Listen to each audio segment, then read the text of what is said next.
If you're a Chiefs fan, this moment was bound to come, but that doesn't make it any easier. Travis Kelce, the greatest tight end in franchise history, has decided to return for one more season before likely calling it a career. That's right, this could be Kelce's last ride in Kansas City, and whether you're ready for it or not, the Chiefs have to start planning for a future without number 87 on the field. Think about it, for over a decade Kelce has been Mahomes' most trusted weapon, the heartbeat of this offense, and a nightmare for opposing defenses. Even in a down year, he still showed flashes of his brilliance, proving he's got plenty left in the tank. But no player, no matter how legendary, can outrun time forever. So what does this mean for the Chiefs? It means team is facing one of its biggest transitions in years. Kelce's retirement won't just leave a hole in the roster, it'll leave massive void in the offensive identity of this team. Andy Reid's system thrives with an elite tight end, and Kelce's chemistry with Mahomes is something you can't just replace overnight. And let's be honest, Kelce isn't just a player, he's a culture. He brings energy, leadership, and championship experience. Losing him will be about more than just statistics. So here's the question: should he even retire after this season? Maybe you think Kelce should push for another year if his body holds up, or maybe you believe it's better for him to go out on top with another potential Super Bowl run under his belt. Either way, it's time for you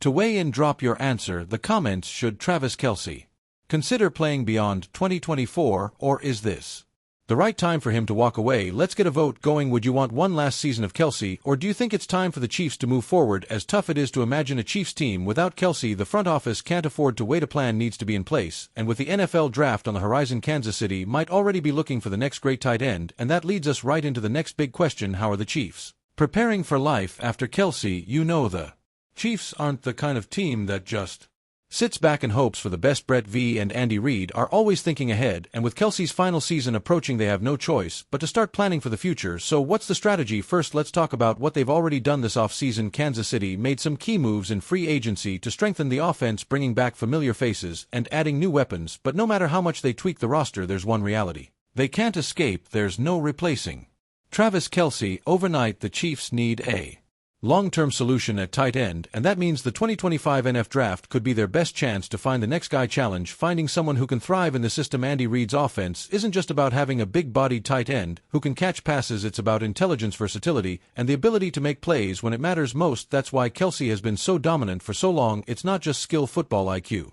Now the question is, who steps up next? Can someone already on the roster develop into that role, or does Kansas City need to find Kelce's successor in the draft? That's where you come in. Who do you think should replace Kelce? Should the Chiefs trust someone already in the building like Noah Gray, or should they go all in on drafting a young star? Drop your take in the comments, because this decision will shape the team's future. One thing's for sure: waiting too long isn't an option. If the Chiefs want to keep this offense running at an elite level, they have to make a move. And as the draft approaches, there's a growing belief that Kansas City is ready to make a big trade, secure their next offensive weapon. Could the Chiefs be preparing for a draft day blockbuster to find their next superstar tight end? Let's dive into that next. You know how the Chiefs operate when there's a chance to make a bold move. Brett Veach doesn't hesitate, and with Travis Kelce's final season looming, all signs are pointing toward Kansas City making a major play in the 2025 NFL draft. But here's the real question: could the Chiefs trade up to secure their next star tight end? NFL analyst Danny Parkins certainly thinks so. On the Colin Cowherd podcast, he suggested that the Chiefs could make an aggressive move on draft night to land an elite offensive talent. And let's be honest, wouldn't that be classic V? Instead of waiting for talent to fall them at pick number 31, the Chiefs could jump ahead of the competition and secure the perfect successor for Kelce. But who would they be targeting? Two names keep coming up: Colston Loveland out of Michigan and Tyler Warren from Penn State. Both are highly athletic, versatile tight ends with the ability to thrive in Andy Reid's system. Loveland, in particular, has drawn comparisons to some of the best pass-catching tight ends in recent years, making him an exciting option for Mahomes. Of course, trading up isn't cheap. Moving into the top 20 would likely cost the Chiefs multiple picks, possibly even a valuable asset from their current roster. That raises the big debate: should Kansas City go all in on getting a top-tier tight end, or should they wait and see who falls to them? Let's settle this right now. Would you trade up for a future star tight end, or should the Chiefs stick to their draft position and take the best player available? Vote in the comments. Here's something else to consider: Kansas City could take a different route altogether. What if instead of replacing Kelce right now, they focused on another area of need? Maybe they prioritize an offensive tackle to protect Mahomes, or add another wide receiver to keep the passing game explosive no matter what happens. One thing is clear: the Chiefs won't be passive on draft night. They will make a move to upgrade the offense, and if they do land a top tight end prospect, it could reshape the way this team plays football for years to come. So how would a new tight end fit into Mahomes' offense? Let's break that down next. If the Chiefs pull the trigger on drafting a top-tier tight end, how does that change the offense? Well, let's get one thing straight. No rookie is stepping in and immediately replicating Travis Kelce that level of chemistry with Patrick Mahomes takes years to develop, but that doesn't mean a new tight end can't make an impact right away. Andy Reid's system has always relied on multiple tight ends, even with Kelce dominating the spotlight. If Kansas City lands a player like Colston Loveland or Tyler Warren, they won't be asked to carry the offense alone. Instead, they'll likely work alongside Noah Gray, getting reps in key situations while learning from the best in the business. And let's not forget about Mahomes' ability to elevate talent is what makes him special. If the Chiefs bring in a young athletic tight end, Mahomes will find a way to get them involved, especially in the red zone where Kansas City needs another reliable target. So what does this mean for the future of the Chiefs offense? It could signal a shift in philosophy. Maybe the team leans more into their wide receivers, maybe the running game takes on a bigger role, or maybe just Mahomes helps mold the next great tight end in NFL history. But here's where you come in. Who do you think will be Mahomes' new go-to target after Kelce? Will it be the new rookie, a receiver like Rashee Rice? Someone else? Drop your prediction in the comments. One thing is for sure, whoever steps into that role has big shoes to fill. The Chiefs' offensive identity has been the possibility of a draft day blockbuster. The big question remains, what will Kansas City actually do? Brett Vaughn has a tough decision to make. He could trade up and grab a premier tight end prospect to start grooming under Kelce. He could stay put at number 31 and take the best player available, or he could throw us a curveball and go after a different position altogether. Whatever happens, one thing is clear: the Chiefs won't sit back and play it safe. They never do. Kansas City's dominance in the AFC isn't by accident. They're always looking ahead, always evolving, and whether it's a new tight end, wide receiver, or even an offensive tackle, this draft will play a major role in shaping the team's future. Now it's your turn. If you were Brett V, what would you do? Trade up for a top-tier tight end, stay patient, and trust the board, or focus on another position entirely? Let's settle this debate right now in the comments. One thing's for sure, this is a crucial moment for the Chiefs. The final season of Travis Kelce is about to unfold, and with it the future of Kansas City's offense is at stake. The decisions made in this draft will determine whether the Chiefs remain at the top or face a challenging transition. So buckle up, Chiefs Kingdom. The offseason is just getting started, and if history tells us anything, we're in for a wild ride.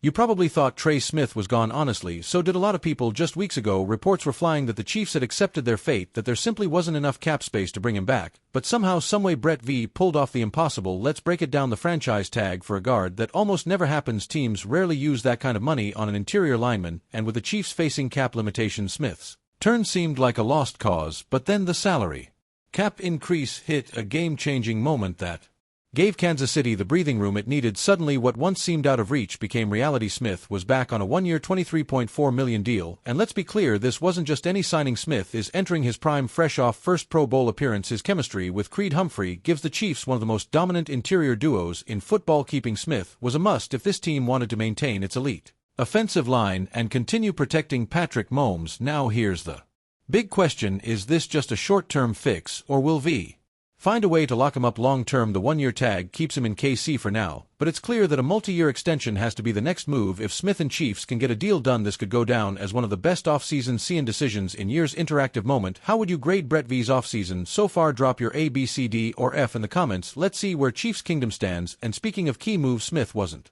the only major player returning to Kansas City. Up next, we dive into the massive contract that secured one of the Chiefs' biggest defensive leaders for years to come. If you've been watching Nick Bolton since his rookie year, you know he wasn't always seen as a future star. In fact, plenty of people doubted him early on. But if there's one thing Bolton has done time and again, it's prove people wrong. And now he's not just a starter, he's the heart and soul of this Chiefs defense. That's why Brett V made sure to lock him in. No franchise tag, no last-minute scramble, just a straight-up 3-year $45 million deal to keep him in Kansas City. And let's be real, he earned every penny of it. Bolton has developed into one of the best playmaking linebackers in the league, a leader who not only racks up tackles, but also makes the kind of game-changing plays that win championships. Think about his growth over the last few seasons. As a rookie, he flashed potential, but had his struggles. Then came 2022, when he solidified himself as a key piece of the defense. But in 2023, he took it to another level: more turnovers, impact plays, more leadership. This is a guy who is just now hitting his prime, and V knew He couldn't afford to lose him. Bolton's return also says something bigger about the Chiefs' philosophy. V could have tried to cut corners and look for a cheaper option, but instead he chose loyalty and continuity. He's sending a message that if you're drafted by the Chiefs and you perform, they'll take care of you. That's the kind of culture that keeps championship windows open. And let's talk about his impact on the field. Bolton's ability to read offenses, get into the backfield, and command middle of the defense makes him irreplaceable. With him leading the charge, this Chiefs defense isn't just good, it has the potential to be one of the best in the NFL. Interactive moment: who's the most important defensive leader on this team, Nick Bolton or Chris Jones? Drop your pick in the comments, and let's see who Chiefs Kingdom rides with. But V didn't stop with Bolton. He had an even bigger move up his sleeve, one that freed massive cap space and kept two superstars happy. Up next, we break down the Mahomes and Chris Jones restructures and what they mean for the Chiefs' future. If there's one thing Brett V understands better than most GMs, it's how to keep a championship team together while still making room for the future. And this offseason, he pulled off one of his biggest moves yet, restructuring the contracts of Patrick Mahomes and Chris Jones to free up nearly $50 million in cap space. That number alone is staggering. $50 million. That's the kind of money that lets a team stay aggressive in free agency, retain key players, and build for another Super Bowl run. But what really makes this move special isn't just the money, it's what it says about Mahomes and Jones. Let's start with Mahomes. When he signed that record-breaking 10-year deal, a lot of people thought it might eventually become a burden on the team. Instead, it's turned into one of the best contracts in sports history. Why? Because Mahomes gets it. He knows that a team can't win if it's paying a quarterback so much that there's no money left for talent around him. By restructuring, he's once again proving that winning comes first. And then there's Chris Jones.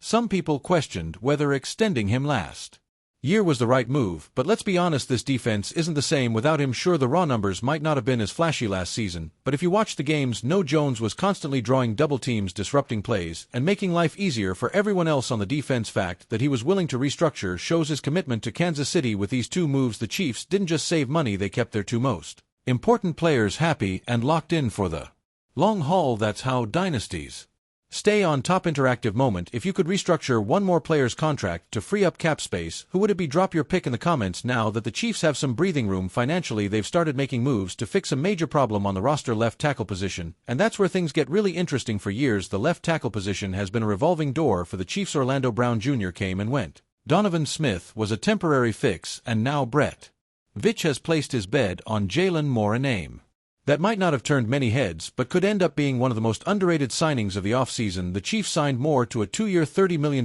deal, a bold move. Considering he's never been a full-time starter on the surface, it might seem risky to hand that kind of money to a guy. Moore stepped in for Trent Williams in San Francisco last season and played 5 very solid games in that limited time. He showed strong pass protection, good footwork, and a physical presence in the run game. He didn't give up sacks, didn't commit costly penalties, and held his own against elite pass rushers. His Pro Football Focus grades were impressive, and the Chiefs clearly believe that with a full-time role, he can develop into a long-term solution at one of the most important positions in football. And let's be real, if Moore even comes close to his potential, that $15 million per year is going to look like a steal. Elite left tackles don't come cheap, and getting a capable starter at that price would be a huge win for the Chiefs. But of course there are questions. Could he hold up over a full season? Will he step up when it matters most? That's something we'll only find out once the season kicks off. Interactive moment: are you confident in Jalen Moore as the Chiefs' new left tackle? Drop a yes or no in the comments. With protection for Patrick Mahomes being a top priority, the Chiefs have also focused on building a defense that can dominate. And that brings us to another key move: revamping the secondary with a big addition at cornerback.